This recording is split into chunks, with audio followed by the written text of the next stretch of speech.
विद्यार्थी भाइ बहिनीहरू, आज हामी कक्षा 6 को स्वास्थ्य शारीरिक तथा सृजनात्मक कला अन्तर्गत एकाइ 3 को पोषण र खाद्य सुरक्षा एकाइको आजको पाठमा केन्द्रित रहेका छौँ, जसमा सन्तुलित भोजनका बारेमा छलफल गर्नेछौँ। विद्यार्थी भाइ बहिनीहरू, तपाईहरू कापी र कलम लिएर टेलिभिजन नजिकै बस्नुहोस् है त।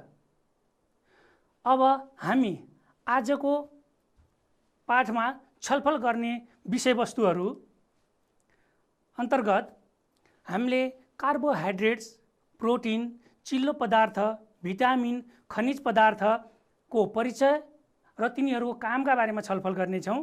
त्यसका साथसाथै सन्तुलित भोजनको परिचय र सन्तुलित भोजनको महत्त्व र आवश्यकता र त्यसपछि हाम्रो यो छलफलसित सम्बन्धित रहेर के पाठ्यपुस्तकमा रहेका क्रियाकलाप र प्रश्नहरूमा पनि छलफल गर्नेछौँ है त।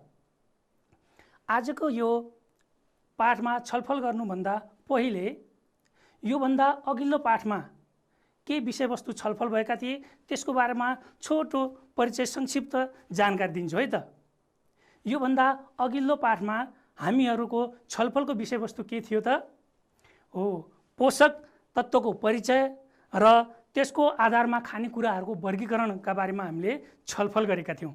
त्यसमा कार्बोहाइड्रेट्स, प्रोटिन, भिटामिन, चिल्लो पदार्थ, खनिज पदार्थहरूको काम के हुन्छ, के कसरी यिनीहरूले पोषण, कस्तो किसिमको पोषणहरू कुन खानेकुराहरूबाट पाइन्छ भन्ने कुरामा हामीले छलफल गरेका थियौँ है त। र यति भइसकेपछि आज हामी त्यसकै बारेमा केही विस्तृत छलफल गर्नेछौँ। यसका साथसाथै हामीले सन्तुलित भोजनको परिचय र यसका महत्त्वका बारेमा छलफल गर्नेछौँ है त। विद्यार्थी भाइ बहिनीहरू, अब आजको छलफल हामी सुरु गरौँ है। कार्बोहाइड्रेट, प्रोटिन, चिल्लो पदार्थ, भिटामिन, खनिज पदार्थको परिचय र तिनीहरूको कामको बारेमा हामीले सुरुवात गरौँ है त छलफलको। अब हेर्नुहोस् त, सबैभन्दा पहिले हामी कार्बोहाइड्रेट्सको काम के हुन्छ भने हामीलाई विभिन्न काम गर्नका लागि शक्ति प्रदान गर्दछ, शक्ति प्रदान गर्छ। जस्तै दैनिक रूपमा तपाईहरू पनि के गर्नुहुन्छ, के काम गर्नुहुन्छ भन्नुहोस् त?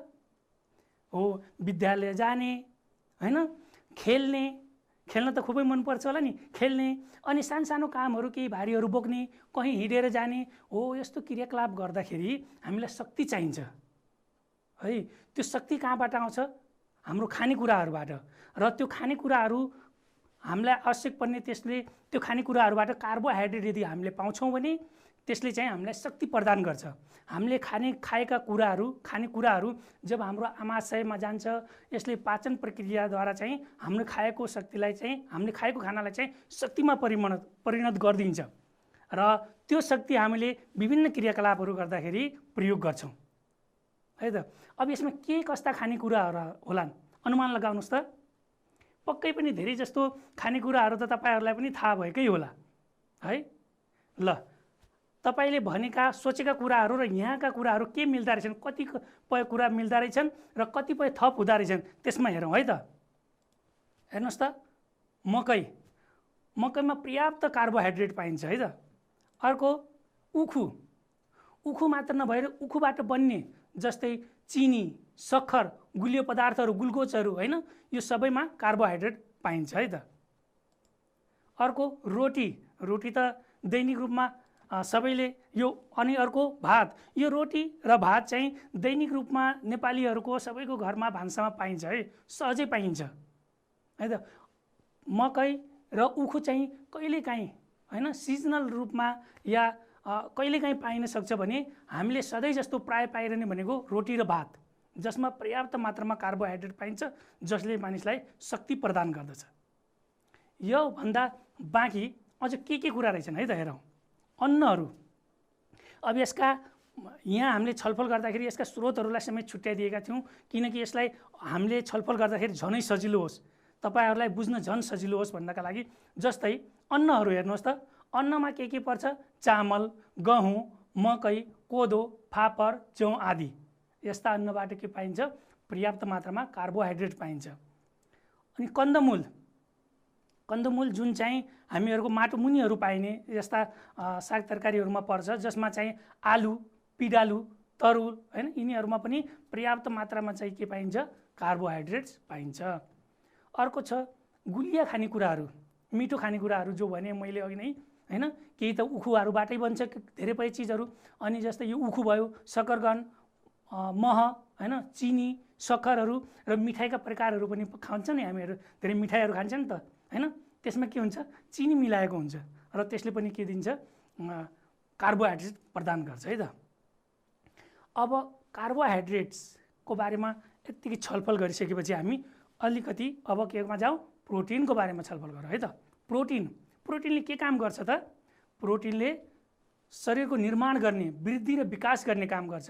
हाम्रो शरीर केले बनेको छ? कोषहरूले बनेको छ। कोष मिलेर बनेको छ भने यसले प्रोटिनले चाहिँ हाम्रा कोषहरू निर्माणमा सहयोग गर्छ है। अनि नयाँ कोषहरू जस्तै सानो उमेरदेखि बढ्दै जान्छन् नि त बच्चाहरू, ठुलो हुँदै जान्छन्। त्यो केले कारणले? त्यो भनेको सबै प्रोटिनका कारणले। प्रोटिनको कमी भयो भने पर्याप्त मात्रामा उचाइ बढ्न सक्दैन। त्यसैले प्रोटिन पनि अति आवश्यक तत्त्वहरूमध्ये एउटा है त। यसमा के कुराहरू पर्छन् भने हेर्नुहोस् त, अन्डा, माछा, मासु हैन, कुखुराको मासु या खसी, बाख्राहरू हैन, यिनीहरू माछा, मासु, अन्डाहरू पर्याप्त मात्रामा यिनीहरूले चाहिँ प्रोटिन प्रदान गर्ने गर्छ। यसका साथसाथै गेडागुडीहरू हैन, गेडागुडीहरूमा पनि पर्याप्त मात्रामा प्रोटिन हुन्छ। हामीले सबैले सधैँ माछा, मासु खान नसके पनि गेडागुडी खान सक्छौँ हैन, सहजै सबैको घरमा हामीले प्राप्त गर्न सक्छौँ, जसबाट प्रोटिन प्राप्त हुन्छ। र यसका साथसाथै अन्य थप केही छन्। पशुपक्षीजन्य प्रोटिन पाउने स्रोतहरू भयो। पशुपक्षीजन्यमा माछा, मासु, अन्डाहरू भइहाल्यो। अनि दुध र दुधबाट बनेका परिकारहरूमध्ये दही, पनिर आदि है त। दुध, दही, पनिरहरू हुन्छ नि, जुन चाहिँ हाम्रो दुधबाट बनेका हुन्छन्, यी कुराहरूमा प्रोटिन पाइन्छ। यसमा दुध नरहेको दुध या दुधबाट बनेका दुध पनि भयो र दुधबाट केही कुराहरू बन्छन् भने त्यसमा पनि प्रोटिन पर्याप्त मात्रामा पाइन्छ।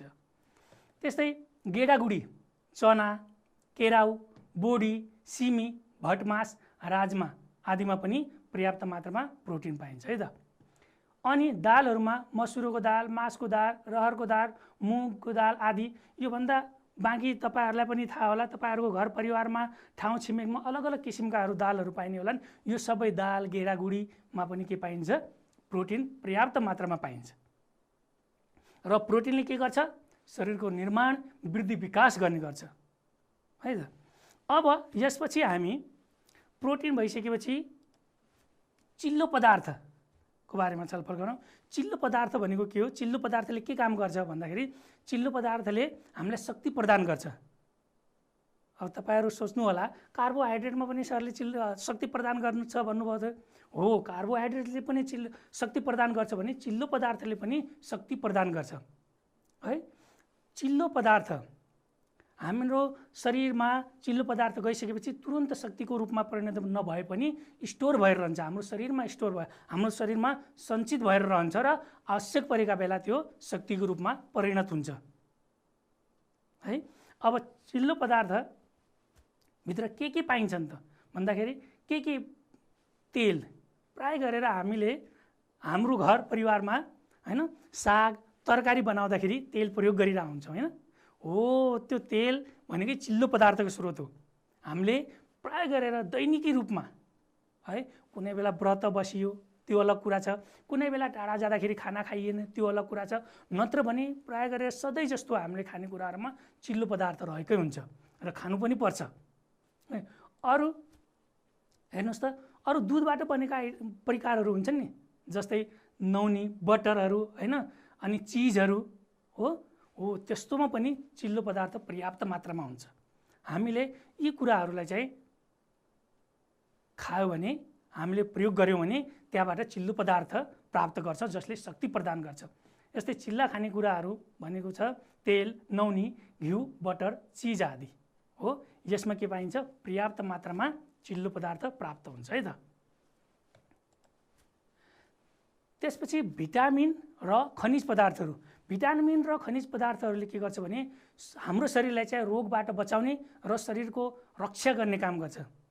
हाम्रो शरीरमा भिटामिन वा खनिज पदार्थ दुवैको को कमी भयो भने यसले के गर्छ भने बाहिरबाट सङ्क्रमण हुन सक्छ। बाहिरका साना ब्याक्टेरिया भाइरसहरूले पनि सहजै हामीलाई रोग लगाउन सक्छ भने शरीर आन्तरिक रूपबाट पनि कमजोर हुन सक्छ है त। मैले यो भिटामिन र खनिज सँगै हुनुको कारण के हो भने भिटामिन र खनिजहरू पाइने स्रोतहरू प्राय एउटै हुन्छन् है त। यो केबाट प्राप्त हुन्छ भने यो हरिया साग तरकारीहरू, सबै प्रकारका साग तरकारीहरू र यो फलफुलहरूमा पर्याप्त मात्रामा के पाइन्छ, भिटामिन र खनिज पदार्थहरू पाइन्छ है त। अब भिटामिन र खनिज पदार्थले के गर्छ भने हामीले विभिन्न प्रकारका रोगहरूबाट बचाउने र शरीरको रक्षा गर्ने काम गर्छ। यसले हाम्रो प्रतिरोध प्रणाली जो शरीरमा हुन्छ त्यसलाई बलियो बनाउने काम गर्छ, जसले गर्दा सामान्य सानोतिनो कुराहरूमा पनि सानोतिनो भाइरस ब्याक्टेरिया जाँदाखेरि पनि त्यसले चाहिँ हाम्रो शरीरले लड्न सक्ने क्षमता बढाउँछ है त। अब यसमा चाहिँ भिटामिन र खनिज पदार्थको बारेमा छलफल गरिसकेपछि हामीले भिटामिनका केही प्रकारहरू छलफल गर्नेछौँ। भिटामिनका केही प्रकारहरू हुन्छन् र त्यसका बारेमा हामी छलफल गरौँ है त।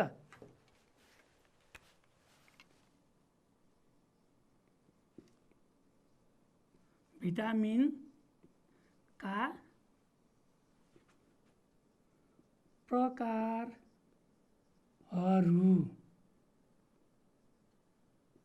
है त। अब यसलाई मैले तालिकाद्वारा चाहिँ हामीले स्पष्ट पार्ने कोसिस गरौँ है त, छलफल गरौँ है त यसमा। अब भिटामिनका हामीले यो वर्गीकरण गर्ने आधारहरू रहेका हुन्छन्। वर्गीकरण गर्दाखेरि दुई तरिकाले वर्गीकरण गरिएको पाइन्छ, दुई तरिकाले वर्गीकरण गरिन्छ। पहिलो छ पानीमा घुल्ने, पानीमा घुल्ने हो, पानीमा घुल्ने भिटामिनहरू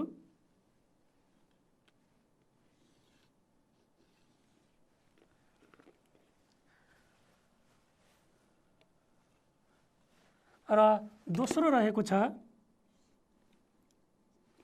चिल्लो पदार्थमा घुल्ने भिटामिनहरू है त। चिल्लो पदार्थमा घुल्ने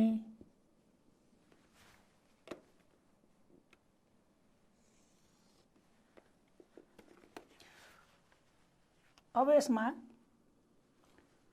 दुई किसिमले वर्गीकरण गरियो, पानीमा घुल्ने र चिल्लो पदार्थमा घुल्ने भिटामिनहरू। पानीमा घुल्ने भिटामिनहरू भिटामिन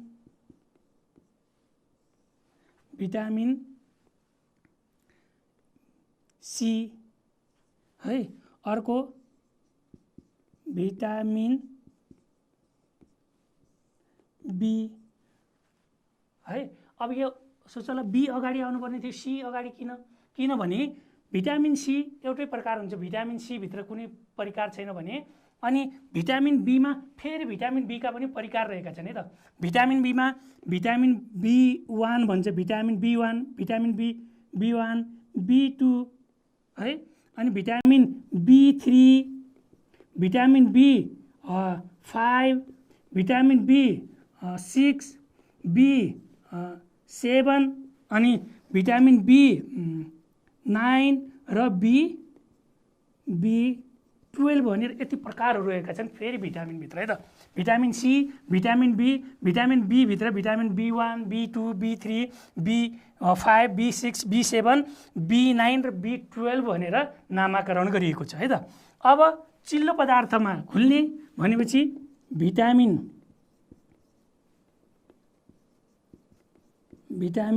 ए, भिटामिन बी र सी आइसक्यो, त्यसपछि डी यता है। अनि भिटामिन ई र भिटामिन के भनेर यति प्रकारमा वर्गीकरण गरिएको छ। तपाईहरु त कपी र पेन छ भने यो सार्दै गरिने हुन्छ है त।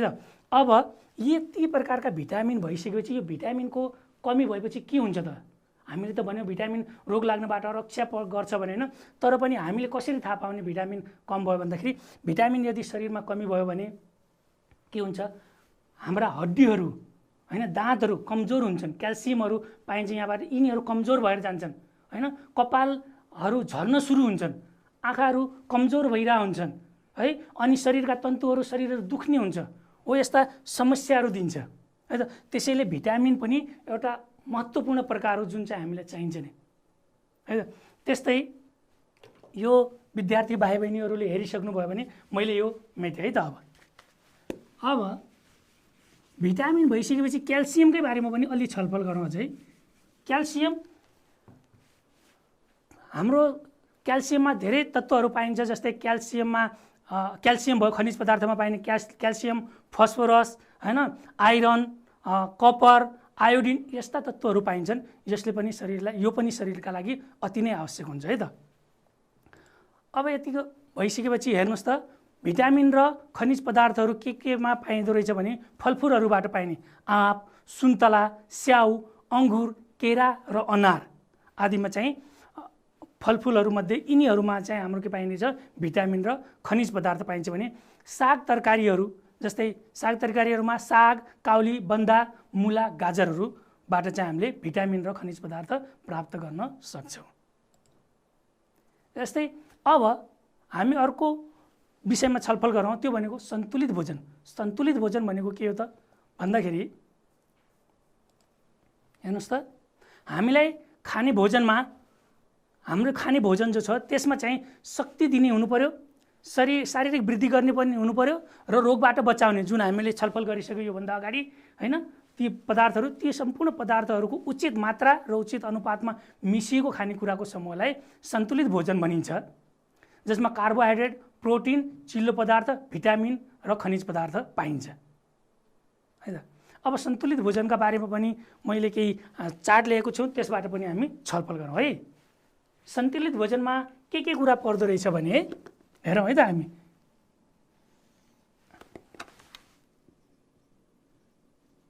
सन्तुलित भोजन है, यसका लागि के कुरा चाहिन्छ भन्दाखेरि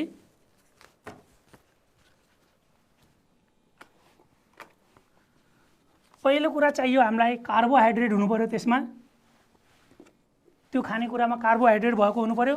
दोस्रो प्रोटिन पनि हुनु पर्यो त्यो खानेकुरामा, त्यसपछि चिल्लो पदार्थ पनि हुनु पर्यो, र भिटामिन र खनिज पदार्थ पनि पाउनु पर्यो। यो सबै कुराहरू आउनु पर्यो है त। यो सबै कुराहरू मिश्रित भएको खानालाई चाहिँ के भनिन्छ, सन्तुलित भोजन भनिन्छ। उदाहरण पनि दिउँ है त यसमा। हेर्नुहोस् त, कार्बोहाइड्रेट केबाट पाइन्छ, कार्बोहाइड्रेट हामीले दैनिकी जीवनमा खाने प्राय गरेर भात र अर्को के छ, रोटी हो। भात र रोटीबाट हामीले कार्बोहाइड्रेट प्राप्त गर्न सक्छौँ। त्यस्तै प्रोटिनमा हामीले के खान सक्छौँ प्रोटिन प्राप्त गर्नका लागि भनेपछि हाम्रो खानामा गेडागुडी या दालहरू हुनु पर्यो है। अर्को माछा मासु अन्डा मध्ये कुनै भए नि हुन्छ। यो भनेको होइन कि दाल अलग्गै माछा मासु पनि हुनुपर्छ, दाल पनि भनेको भन्न खोजिएको होइन है। यहाँ भन्न खोजिएको के भने दाल भए नि हुन्छ, दाल गेडागुडी भए पनि हुन्छ, र माछा मासु भए पनि हुन्छ है त। त्यस्तै चिल्लो पदार्थ हो, अनुमान लगाइसक्नु भयो होला है। चिल्लो पदार्थ के एउटा त तेलहरूको प्रकार र दुधबाट बनेका बटर, नौनीहरू, घिउहरूमा पनि चिल्लो पदार्थ पाइन्छ है त। त्यस्तै भिटामिन पाइने स्रोतहरू कहाँबाट पाइन्छ भने एउटा त हरिया साग तरकारीहरू, हरिया सागहरू भए भने, त्यस्तै फलफुलहरूमा पर्याप्त मात्रामा खनिज पदार्थ र भिटामिनहरू पाइन्छन्। यो चित्रबाट एकदमै प्रष्ट पर्न सकिन्छ कि कार्बोहाइड्रेट हामीले खानेकुरामा एकचोटि वा दैनिक रूपमा खाँदाखेरि हामीले खानेकुरामा कार्बोहाइड्रेट पनि मिलाएको हुनु पर्यो, प्रोटिन पनि मिलाएको हुनु पर्यो, चिल्लो पदार्थ पनि मिलाएको हुनु पर्यो, र भिटामिन र खनिज पदार्थ पनि मिलाएको हुनु पर्यो। यो सम्पूर्ण कुरा मिलाएर हामी जब खाना खान्छौँ भने त्यो एकदमै सन्तुलित भोजन हुन्छ है त। यसपछि अब हेरौँ है त, यहाँ अर्को स्लाइड छ, त्यसबाट पनि छलफल गरौँ है। सन्तुलित भोजन भनेको के रहेछ त भन्दा हेर्नुहोस् त, हामीले खाने भोजनमा कार्बोहाइड्रेट्स, प्रोटिन, चिल्लो पदार्थ, भिटामिन, खनिज पदार्थ प्राप्त हुने खानेकुराहरू उचित मात्रा र अनुपातमा मिलाएको हुनुपर्छ। यी सबै प्रकारका पोषक तत्त्वबाट प्राप्त हुने खानेकुराको समूहलाई के भनिन्छ? सन्तुलित भोजन भनिन्छ। यो एउटा नमुनाको रूपमा रहेको छ। यस्तो सबै नभए नि हुन्छ, जस्तै भात र रोटीको ठाउँमा कुनै एउटा भए हुन्छ। यहाँ धेरै परिकार देखाएको छ। यो मध्ये केही आफूले छानेर चाहिँ आफ्नो घरमा पनि सामान्य तरिकाले सन्तुलित भोजन निर्माण गर्न सकिन्छ है त। यतिको भएपछि अहिलेसम्मको हामीले छलफल गरेका विषयमध्ये छलफल गर्दाखेरि कार्बोहाइड्रेट्स भनेको के हो, प्रोटिन, चिल्लो पदार्थ, भिटामिन र खनिज पदार्थको परिचय र तिनीहरूको काम पर्यो। तिनीहरू के रहेछन्? काम के गर्ने रहेछ? कार्बोहाइड्रेटले के गर्ने रहेछ? शक्ति प्रदान गर्ने। चिल्लो पदार्थले पनि शक्ति प्रदान गर्ने। प्रोटिनले शरीरको वृद्धि र विकास गर्ने। भिटामिन र खनिज पदार्थले शरीरको रक्षा गर्ने, प्रतिरक्षा प्रणालीलाई बलियो गर्ने काम गर्छ। भने सन्तुलित भोजन भनेको हामीलाई आवश्यक पर्ने शक्ति दिने खानेकुराहरू, हैन, शरीरको निर्माण र विकास गर्ने, रक्षा गर्ने खानेकुराहरू मिसाएर अनुकूल मात्रामा, अनुपात र मात्रामा मिलाएर यसरी खाइन्छ भने त्यसलाई सन्तुलित भोजन भनिन्छ है त। अब यसमा हामी केही अभ्यासहरू पनि गरौँ है त। अभ्यास गर्दाखेरि मैले केही प्रश्न गर्छु र तपाईहरुले त्यसको उत्तर के होला भनेर अनुमान लगाउनु होला है। मैले केही सोध्छु। पहिलो, आलु, स्याउ र सागमा हामीलाई कार्बोहाइड्रेट्स यो मध्ये हामीलाई कार्बोहाइड्रेट केबाट प्राप्त हुन्छ होला त? अनुमान लगाउँदै गर्नु होला है त। हामी अन्त्यमा चाहिँ फेरि छलफल गरेर त्यसको चाहिँ उत्तर लेख्नेछौँ है। यसमा के चाहियो? Carbohydrates, carbohydrate.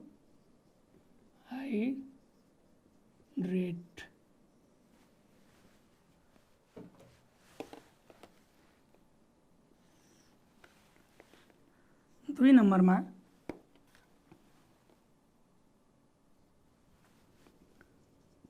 अंडा, भात र रोटी।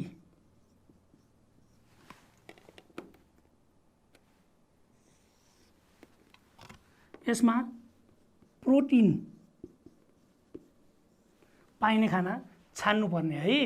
यो तपाईहरु पनि हेर्दै गर्नुहोस् र अनुमान लगाउँदै गर्नुहोस्। सही उत्तर जस्तो लाग्छ भने कपीमा पनि टिप्दै गर्नुहोस्। तपाईको भनेको तपाईले उत्तर लेखेको र मेरो यो मिल्दो रहेछ कि नै छलफल गर्नु होला है त। तेस्रोमा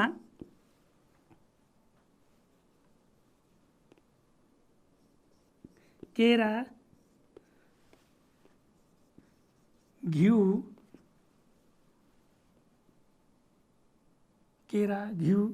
र आलु।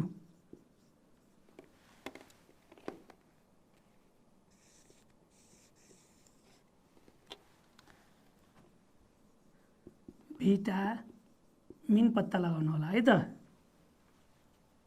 भिटामिन र खनिज पदार्थ है। खनिज पदार्थ र अन्तिममा दाल, भात र घिउमा चिल्लो पदार्थ।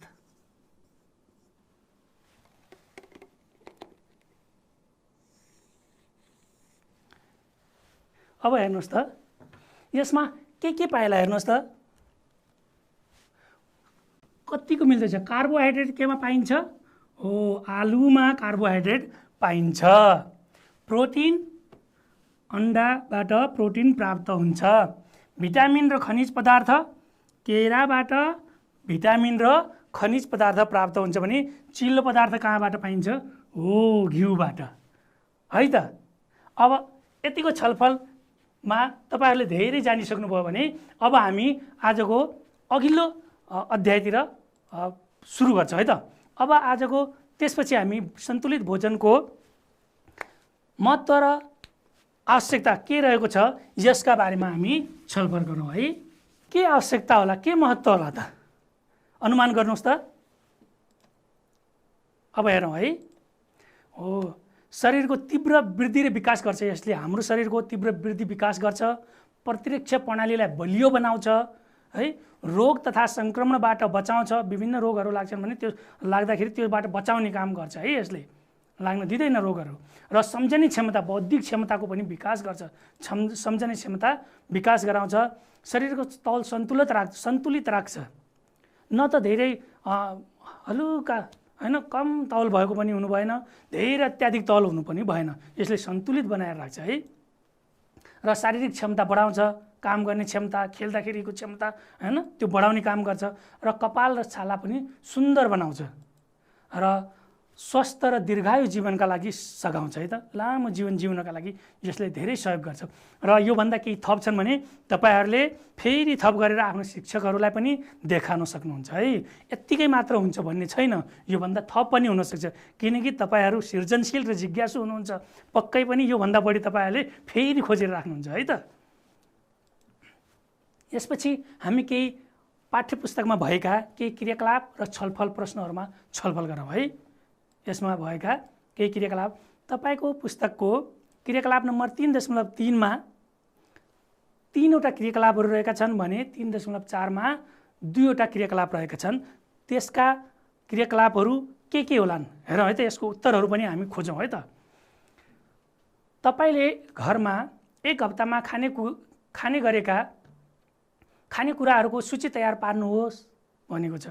आफूले एक हप्ताभरिमा के खानेकुरा खानुभयो त्यो दोहोऱ्याउनु भएन। एकै चिज जस्तै दाल भात खानुहुन्छ, धेरै दिन खानुहुन्छ भने त्यो धेरैचोटि लेख्नु भएन, तर फरक के खानुभएको छ त्यो सूची तयार पार्ने। र तपाईले खाएका खानाका स्रोतहरू के हुन् त, कहाँबाट त्यो प्राप्त हुन्छ, त्यो स्रोतहरू के हुन् त्यो छुट्याउनु पर्यो। र ग नम्बरमा छ के तपाईले खाएका खाना स्वस्थ र सन्तुलित थिए त, कसरी थिए भने कसरी त्यो कारण दिनु पर्यो है। अर्कोमा छ क्रियाकलाप 3.4 मा रहेको छ सन्तुलित भोजन भनेको के हो र सन्तुलित भोजनमा के पाइन्छ है। र अर्को छ हामीले किन सन्तुलित भोजन गर्नुपर्छ, हाम्रो घरमा कसरी सन्तुलित भोजन बनाउन सकिन्छ, यसमा हामी छलफल गरौँ है त। ल तपाईहरूले पनि आफूले के खानुभएको छ आफ्नो कपीमा लेख्दै गर्नुहोस्। र मैले खाएको, मैले प्रयोग गरेका कुराहरू यहाँ छलफलका लागि ल्याएको छु, त्यसकै आधारमा तपाईहरूले पनि बनाउन सक्नुहुन्छ है। तपाईले घरमा एक हप्तामा खाने गरेको खानेकुराहरूको सूची तयार पार्नुहोस्। मैले पनि बनाएँ र बनाउँदाखेरि मैले त्यहाँ विभिन्न छुट्टै वर्गीकरण गरेँ। खानाको समूह भनेर राखेँ। खानाको समूहमा कार्बोहाइड्रेट पाइने के खाएछु, प्रोटिन पाइने के खाएछु, र चिल्लो पदार्थ पाउने के खाएछु, र भिटामिन र खनिज पदार्थ पाइने के चिजहरू खाएछु भनेर राखिएको छ। र मैले खाएका खानेकुराहरूको नाम यहाँ छ है त। भात, रोटी, आलु र मकै। आलुको तरकारी खाँदाखेरि आलु प्रयोग भयो है त। मकै पनि अहिले मकै बजारमा पाइन्छ, घरतिर पनि गाउँघरतिर पनि अहिले मकै पाइन्छ भने त्यो मकै पनि खाएको छु। र यो भयो कार्बोहाइड्रेट पाइने स्रोत भने। प्रोटिन पाइने गेडागुडीहरू जस्तै चना, केराउ, बोडी, सिमी, भटमास, राजमा, मास, मसुरो र रहरको दाल हैन, माछा, मासु, दुध र दही पनि खाए, जसबाट चाहिँ प्रोटिन प्राप्त भयो भने। चिल्लो पदार्थमा तेल, साग तरकारीहरू भुट्दाखेरि हैन, साग तरकारीहरू तयार गर्दाखेरि तेल प्रयोग छ, र घिउ पनि खाए है त। र भिटामिन र खनिज पदार्थ पाइने चाहिँ फलफुलहरू आँप, स्याउ र केराहरू। र साग तरकारीहरूमध्ये हरियो साग, रायोको साग, काउली, बन्दा, मुला र गाजर यो सलादको रूपमा प्रयोग गरियो। यी कुराहरू मैले खाएँ है त। आज मैले यो हप्ताभरि खाएको खानेकुराहरू है। यस्तै तरिकाले तपाईहरूले पनि आफ्नो सूची बनाउनु होला है। र तपाईले खाएका खानेकुराहरूको स्रोतहरू के हुन् भनेर प्रश्न छ क्रियाकलापमा। त्यसमा स्रोतहरू यसरी छुट्याएँ मैले। आफूले खाएका खानेकुराहरूको स्रोत अन्नभित्र भात, रोटी र मकै पर्यो। पशुपक्षी जन्य यानि कि पशु या पक्षीहरूबाट प्राप्त हुने चिजहरू जस्तै माछा भयो, मासु, दही, दुध हैन र घिउ। यो पशुहरूबाट पाइने भयो, दुध, दही, घिउ। र माछा र मासु पनि हामीले प्राप्त गर्यौँ है त। अनि गेडागुडी जन्य के खाए भन्दाखेरि चना, केराउ, बोडी, सिमी, भटमास र राजमा। है। त्यस्तै फलफुलजन्य फलफुलहरूमध्ये आँप, सुन्तला, स्याउ र केरा है। त्यस्तै साग तरकारीमध्ये के खायो भने साग, काउली, बन्दा है, मुला, गाजर र आलु खाए है। यो मैले खाएका कुराहरूलाई वर्गीकरण गरेको खानाको स्वरूपमा तपाईँले खाएका एक हप्ताभरिमा खाएका खानेकुराहरूको यही तरिकाले वर्गीकरण गर्नु होला है। अब अर्को प्रश्न के छ भने के तपाईँले खाएका खाना स्वस्थ र सन्तुलित थिए भने कसरी त्यो भन्नु पर्यो है। अब मैले के उत्तर लेखेर ल्याएँ भने छलफल गरौँ है यसमा। हो, मैले खाएका खाना स्वस्थ र सन्तुलित थिए। मैले खाएका खानाहरू स्वस्थ र सन्तुलित थिए किनभने मैले खाएको खाना आफ्नै घरबारीमा उत्पादन र घरमै निर्माण गरिएको थियो। यो मैले बाहिर कुनै होटलमा खाएको होइन या कहीँबाट ल्याएको होइन, आफ्नै घरबारीमा भएका चिजहरू मिलाएर र घरमै आफैले निर्माण गरेर आफैले पकाएर खाँदाखेरि शुद्ध हुन्छ कि त्यो होइन, शुद्ध सफा हुन्छ। त्यो खानेकुराहरू खाएँ र जसमा चाहिँ के थियो, शरीरलाई दैनिक रूपमा आवश्यक पर्ने कार्बोहाइड्रेट पनि थियो, प्रोटिन पनि थियो, भिटामिन पनि थियो, चिल्लो पदार्थ र खनिज पदार्थ पनि उचित मात्रा र अनुपातमा मिलाइएको थियो। यो सम्पूर्ण खानेकुराहरूलाई उचित मात्रामा मिलाइएको थियो। त्यसैले यसलाई मैले भन्न सक्छु कि यो खाना स्वस्थ पनि थियो र सन्तुलित पनि थियो है। अब त्यसपछि हाम्रो क्रियाकलाप नम्बर 3.4 मा रहेको छ सन्तुलित भोजन भनेको के हो। सन्तुलित भोजनमा के पाइन्छ है, एकदमै सजिलो होला है किनकि यसको बारेमा हामीले धेरै छलफल गरिसक्यौँ हैन। सन्तुलित भोजन भनेको के हो र यसमा के पाइन्छ भन्ने कुरा ल हेरौँ है त। हामीले खाने भोजनमा शरीरलाई शक्ति दिने, शरीर वृद्धि गर्ने तथा रोगबाट बचाउने खानेकुरा उचित मात्रा र अनुपातमा मिसाएको खानेकुराको समूहलाई सन्तुलित भोजन भनिसक्यो है। र यसमा चाहिँ कार्बोहाइड्रेट्स, प्रोटिन, चिल्लो पदार्थ, भिटामिन र खनिज पदार्थ पाइन्छ। सन्तुलित भोजनमा के पाइन्छ भन्ने कुरा छ नि त हैन। यसमा चाहिँ के पाइने रहेछ, कार्बोहाइड्रेट, प्रोटिन, चिल्लो पदार्थ, भिटामिन, खनिज पदार्थ पाइने रहेछ है। र अर्को प्रश्नमा जाउँ फेरि हामीले किन सन्तुलित भोजन खानुपर्छ, किन खाने त हामीले सन्तुलित भोजन, हाम्रो घरमा कसरी सन्तुलित भोजन बनाउन सकिन्छ है, किन खाने र कसरी बनाउन सकिन्छ भन्ने कुराहरूमा हामीले सधैँ सन्तुलित भोजन खानुपर्छ है। किन खानुपर्छ भन्ने कुरा अब जाउँ है त। सन्तुलित भोजनले हाम्रो शरीरको तीव्र वृद्धि र विकास गर्छ, हाम्रो शरीरमा तीव्र वृद्धि विकास गर्छ, प्रतिरक्षा प्रणाली बलियो बनाउँछ, रोग तथा सङ्क्रमणबाट बचाउँछ है, शरीरको तल सन्तुलित राख्छ र शारीरिक क्षमता बढाउँछ है त। शारीरिक क्षमता पनि बढाउँछ, काम गर्ने सामान्य मानिसले गर्न नसक्ने काम पनि जसले सन्तुलित भोजन खान्छ त्यसले गर्न सक्छ है त। र कपाल र छाला सुन्दर बनाउँछ, सम्झने क्षमता बढाउँछ, स्मरण शक्ति पनि बढाउने भयो है। र स्मरण शक्ति बढाउनका लागि आवश्यक पोषक तत्त्व पनि दिन्छ यसले है त। र यस्ता पोषक तत्त्वले सुकेनास, फुकेनास, रतन्दो, रक्तअल्पता तथा छाला खस्रो हुने विभिन्न योभन्दा बढी पनि हुन सक्छ। जति पनि रोगहरू लाग्छन् नि त्यो रोग, सम्पूर्ण प्रकारका रोगहरूबाट चाहिँ बचाउन यसले सहयोग गर्छ र जसले गर्दा यी रोगहरूबाट बच्न सक्यो भने जीवन पनि दीर्घायु लामो जीवन हुन्छ, धेरै लामो समयसम्म बाँच्न सकिन्छ। र हामीले दैनिक रूपमा खाने र हाम्रो घर तथा समुदायमा पाइने खानेकुराहरू जस्तै, अब यो पछाडिको प्रश्नसित उत्तर छ है त। हामीले दैनिक रूपमा खाने र हाम्रो घर तथा समुदायमा पाइने खानेकुराहरू जस्तै दाल, भात, तरकारी, गेडागुडी, साग, काउली, बन्दा, मुला, गाजर, माछा, मासु, दुध, दही, घिउ तथा फलफुलहरू मिलाएर उचित र सन्तुलित मात्रामा मिलाएर चाहिँ भोजन तयार गर्न सकिन्छ है त। यसरी हामीले हाम्रो घर परिवारमा पनि हामीले आफ्नै घरमा चाहिँ सन्तुलित भोजन तयार गर्न सक्छौँ। अब अहिले हामीले छलफल गरेका विषयवस्तुहरूको सारांश हेरौँ है त। हामीले के बारे छलफल गऱ्यौँ भने हेरौँ, पहिलो सन्तुलित भोजनको महत्त्व र आवश्यकता। सन्तुलित भोजनको महत्त्व र आवश्यकता के छ त, किनभने यसले शरीरको तीव्र वृद्धि र विकास गराउँछ, प्रतिरक्षा प्रणाली बलियो बनाउँछ हैन, रोगहरूबाट लाग्न दिँदैन, बौद्धिक क्षमता हैन बलियो बनाउँछ, राम्रो बनाउँछ, कार्य गर्ने क्षमता राम्रो बनाउँछ हैन, अनि छालालाई राम्रो बनाउँछ, छाला र कपालहरू राम्रो सुन्दर बनाउँछन्। यस्ता क्रियाकलाप, यस्ता छलफल, यस्ता विषयवस्तु हामीले छलफल गऱ्यौँ र केही क्रियाकलापहरू पनि गऱ्यौँ जसका प्रश्नहरूको छलफलको उत्तर पनि मैले आफूले बनाएको नमुनाहरू मैले आफ्नो तरिकाले प्रस्तुत गरेँ, जसमा तपाईँले घरमा एक हप्तामा खाने गरेका खानेकुराहरूको सूची तयार गर्नुहोस् भनेर मैले त्यसलाई वर्गीकरण गरेर तयार गरेँ। र तपाईँले खाएका खानाका स्रोतहरू के थिए त? गेडागुडी हैन, पशुपक्षीजन्य साग तरकारीहरू हैन। यसरी मैले चाहिँ त्यसलाई क्याटेगोराइज गरेर वर्गीकरण गरेर छुट्टा छुट्टै ल्याएँ। र के तपाईँले खाएका खाना स्वस्थ र सन्तुलित थिए त? यसको पनि मैले उत्तर दिएँ है। यस्तै सन्तुलित भोजन भनेको के हो, सन्तुलित भोजनमा के पाइन्छ भन्ने कुरा छ। सन्तुलित भोजन भनेको शक्ति दिने है, शक्ति दिने, शरीरको वृद्धि विकास गर्ने र रक्षा गर्ने कुराहरू जस्तै कार्बोहाइड्रेट, प्रोटिन, भिटामिन, खनिज पदार्थहरू, चिल्लो पदार्थलाई उपयुक्त मात्रामा मिसाएको छ भने त्यसलाई सन्तुलित भोजन भनिन्छ भन्ने कुराहरूमा पनि छलफल भयो। र हामीले किन सन्तुलित भोजन खानुपर्छ र हाम्रो घरमा कसरी सन्तुलित भोजन बनाउन सकिन्छ भन्ने विषयमा पनि हामीले छलफल गऱ्यौँ। हामीले सन्तुलित भोजन किन खानुपर्छ भने शरीरलाई शक्ति प्रदान गर्नका लागि, शरीरको वृद्धि विकास गर्नका लागि, रोगबाट बच्नका लागि हैन, अनि बौद्धिक क्षमता विकास गर्नका लागि। र घरमै पनि सन्तुलित भोजन बनाउन सकिन्छ। कसरी भन्दाखेरि हाम्रै घर वरपर समुदायमा पाइने खानेकुरा जस्तै दाल भातहरू भयो, तरकारीहरू भयो, घिउ भयो हैन, दुध दही फलफुल साग तरकारी यी गेडागुडीहरू मिलाएर खाइयो भने सन्तुलित भोजन बनाउन सकिन्छ है त। ल विद्यार्थी भाइ बहिनीहरू, यतिको कुरामा छलफल भइसकेपछि फेरि हामी अर्को पाठ्यवस्तु लिएर उपस्थित हुने नै छौँ। यति बेलाको लागि हामीलाई बिदा दिनुहोस्। धन्यवाद।